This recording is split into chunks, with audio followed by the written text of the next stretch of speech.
Assalamualaikum warahmatullahi wabarakatuh. Terima kasih untuk Waalaikumsalam warahmatullahi wabarakatuh. teman-teman IP, mahasiswa ilmu pemerintahan, Fakultas Ilmu Sosial Politik, melanjutkan pertemuan yang ke-12 yang kemarin kita sudah bahas masalah ontologi dan sekarang masuk di epistemologi ya, epistemologi dan aksiologi. Jadi ontologi, epistemologi, dan aksiologi ini memang merupakan cabang dari ilmu filsafat. Yang mana pada pertemuan sebelumnya ontologi ini sudah kita pelajari bersama. Dan sekarang pandangan umum coba saya bisa sampaikan bahwa ada ontologi, epistemologi, dan aksiologi. Yang mana ontologi adalah bagian sifat yang paling umum atau merupakan bagian dari metafisika, dan metafisika merupakan salah satu bab dari filsafat. Sedangkan epistemologi adalah ilmu yang membahas tentang teori, sedangkan aksiologi adalah kajian tentang nilai ilmu pengetahuan.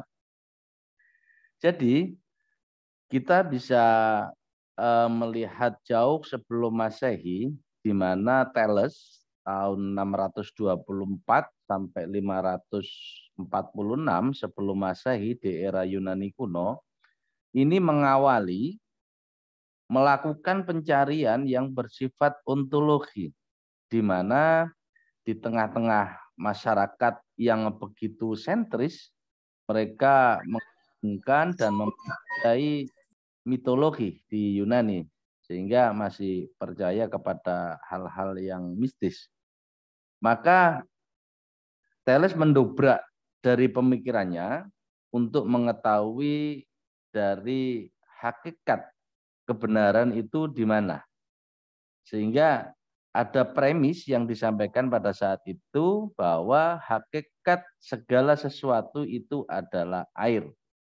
Itu premis yang disampaikan oleh Thales di era sebelum Masehi, sehingga pada proses era itu ontologi, epistemologi, aksiologi ini berkembang mengawali ilmu filsafat pada saat itu ya.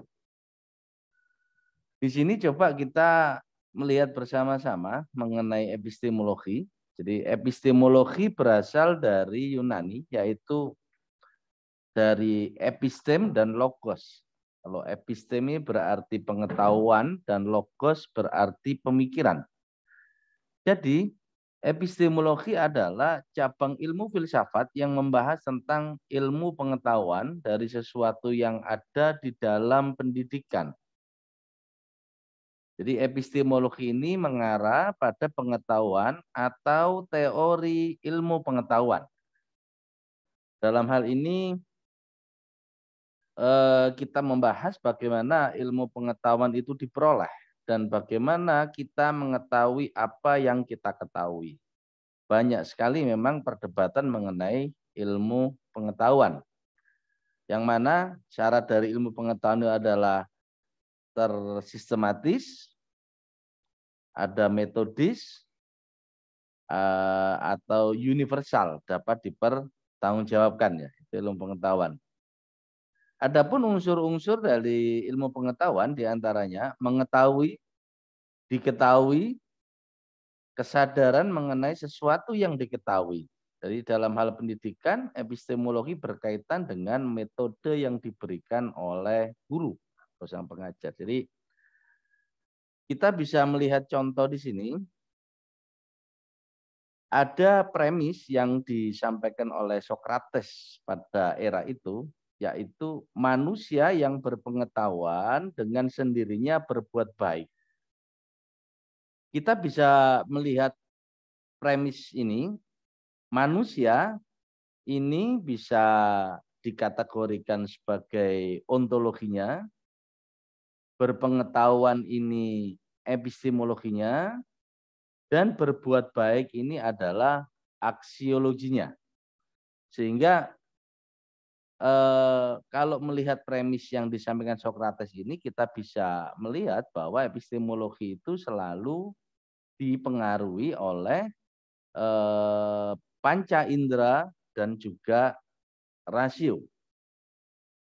Yang mana secara rasional ini bisa dicapai, ya, bisa dicapai secara intuisi oleh manusia, sedangkan secara panca indera ini bisa diamati secara langsung, tetapi seringkali kalau secara indrawi ini kita sering terjebak.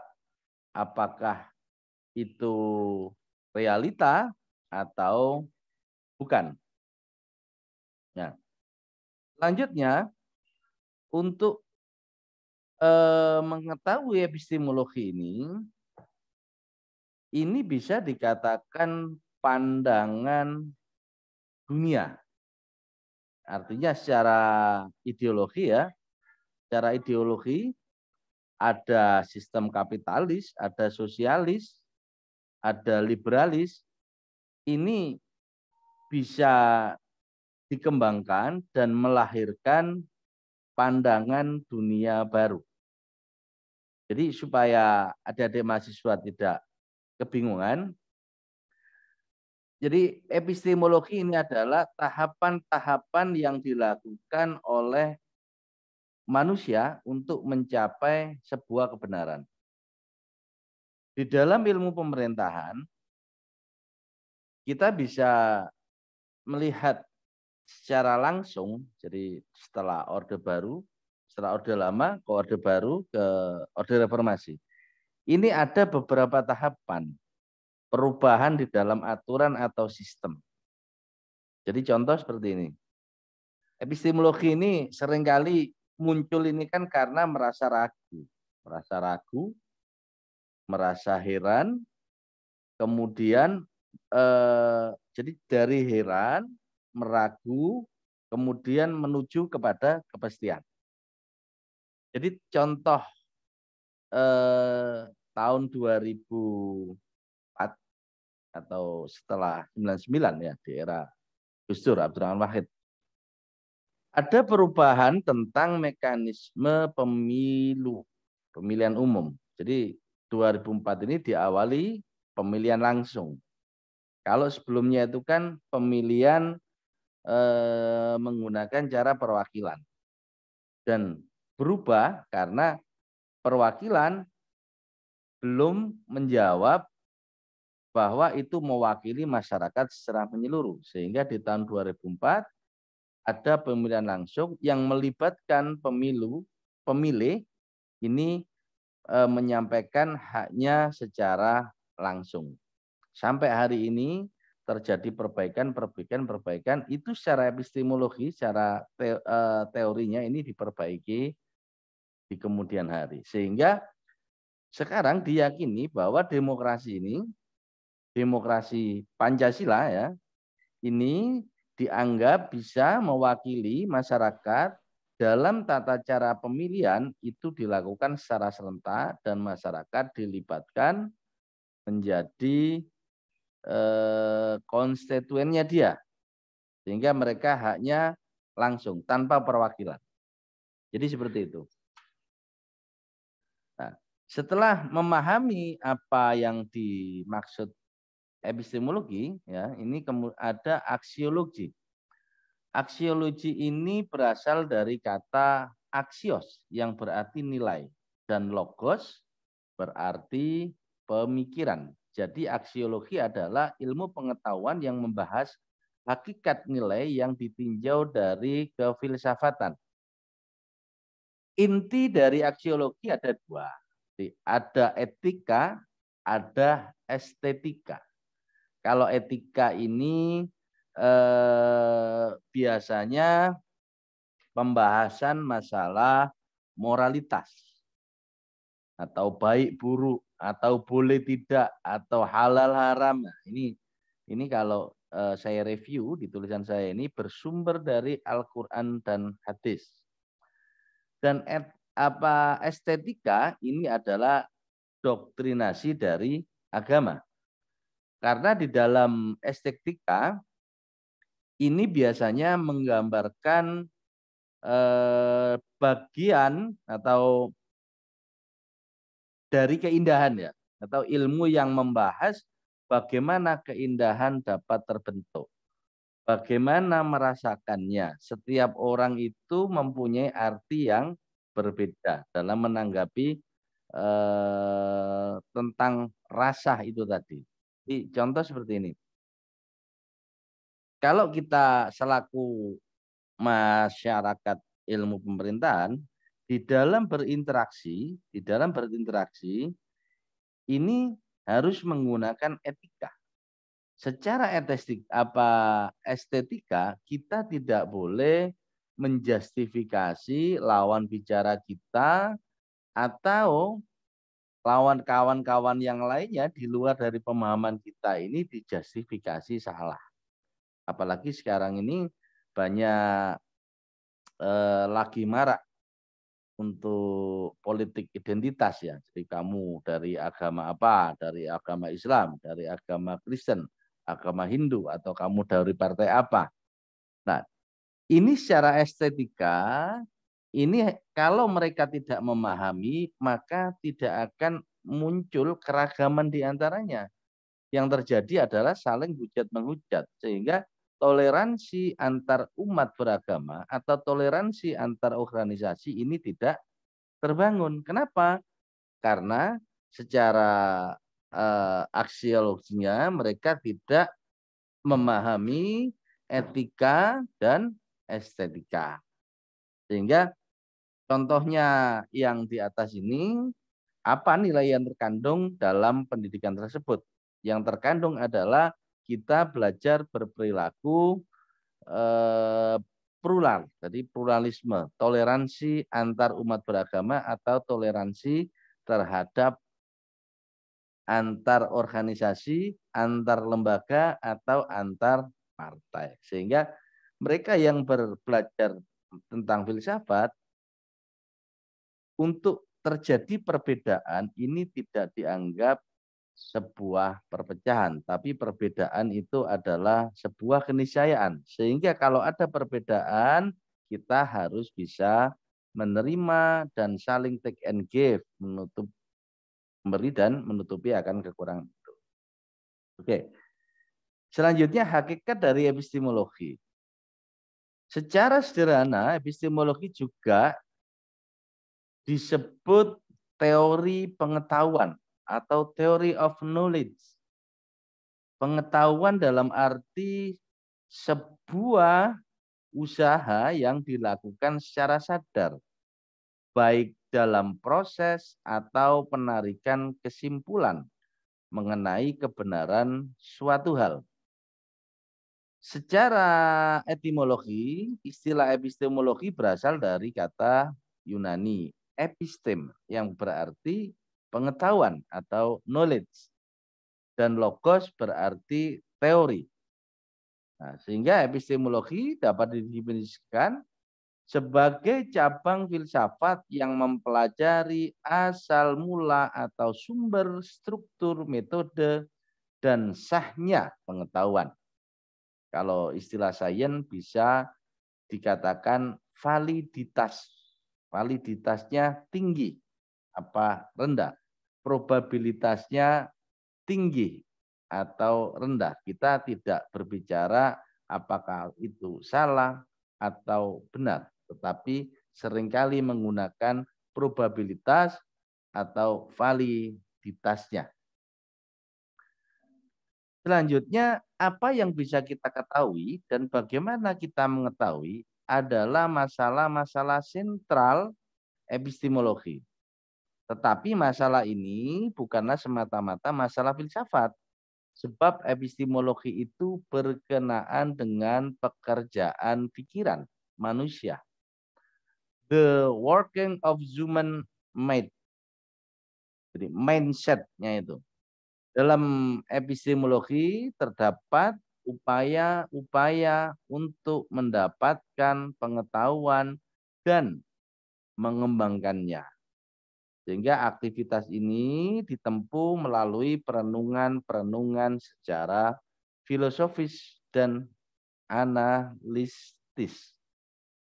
Sehingga teman-teman mahasiswa ilmu pemerintahan ini bisa nanti mendialogiskan ketika sudah ketemu secara ontologinya, maka secara epistemologi bisa didiskusikan teori mana baiknya yang kita gunakan untuk mencapai hakikat dari kegiatan tersebut.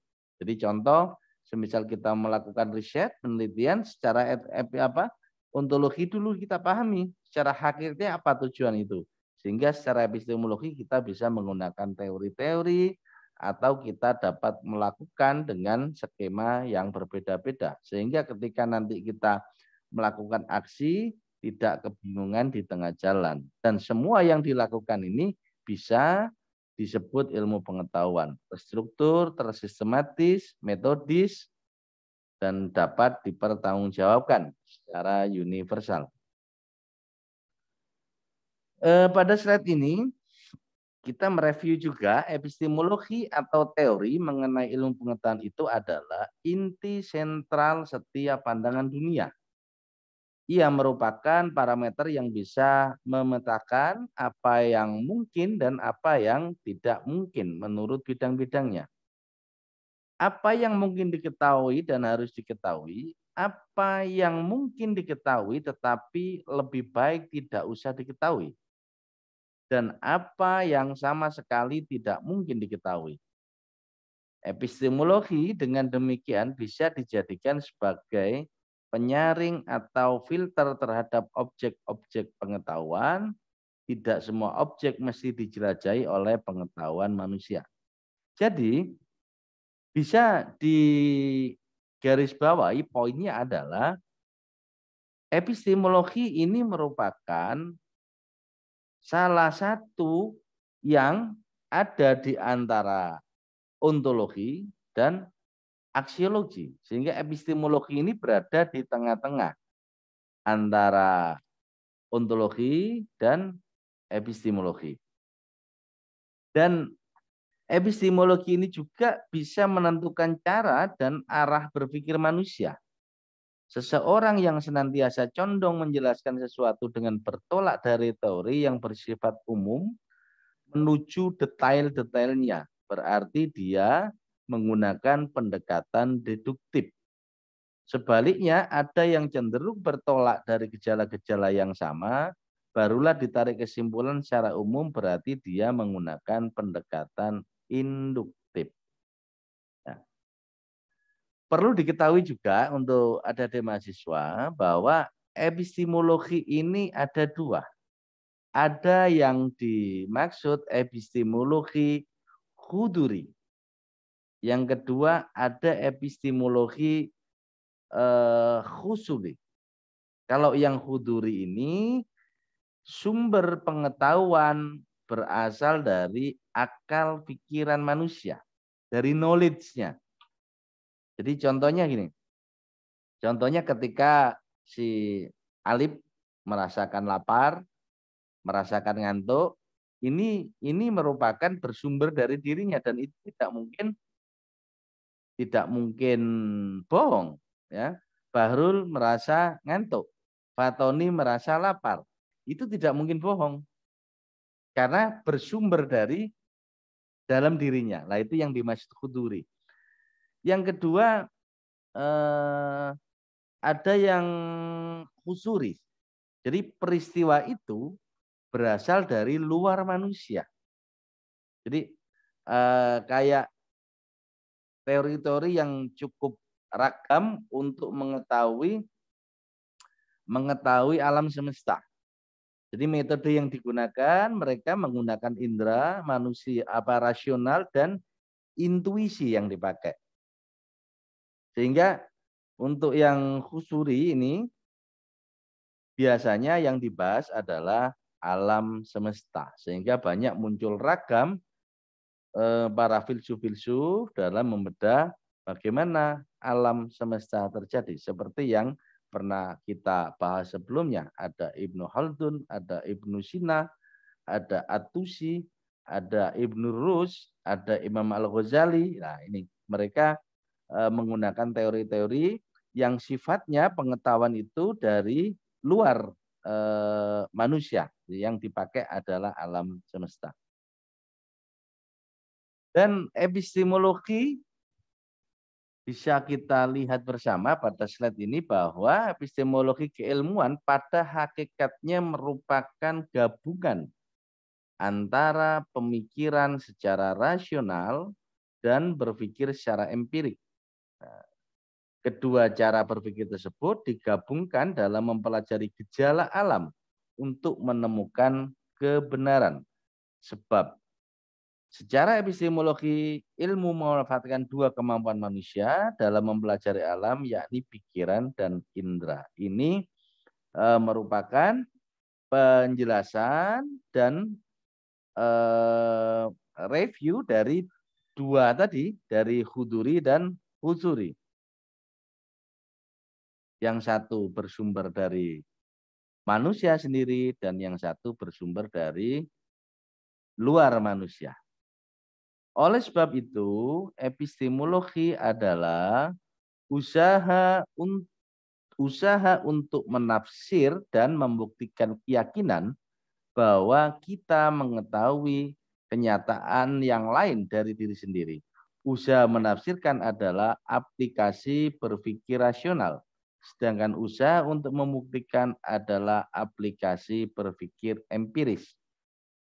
Sehingga masyarakat pemerintahan bisa melihat kasus-kasus di lapangan itu selalu menggunakan pendekatan riset. Karena secara gamblang dari latar belakangnya ada tujuan maksud, tujuan permasalahannya ini apa, dan teori yang digunakan ini seperti apa, metodologi yang dipakai dalam membedah masalah itu seperti apa, sehingga pembahasan itu bisa terstruktur, tersistematis, metodis, dan universal. Jadi itu yang bisa saya sampaikan pada pertemuan kali ini. Semoga dari adik-adik mahasiswa bisa nanti membahas kembali atau mereview ulang materi pada hari ini yang secara gamblang, secara jelas apa itu epistemologi dan apa itu aksiologi. Kiranya itu yang bisa saya sampaikan. Selebihnya, Assalamualaikum warahmatullahi wabarakatuh. Waalaikumsalam warahmatullahi wabarakatuh.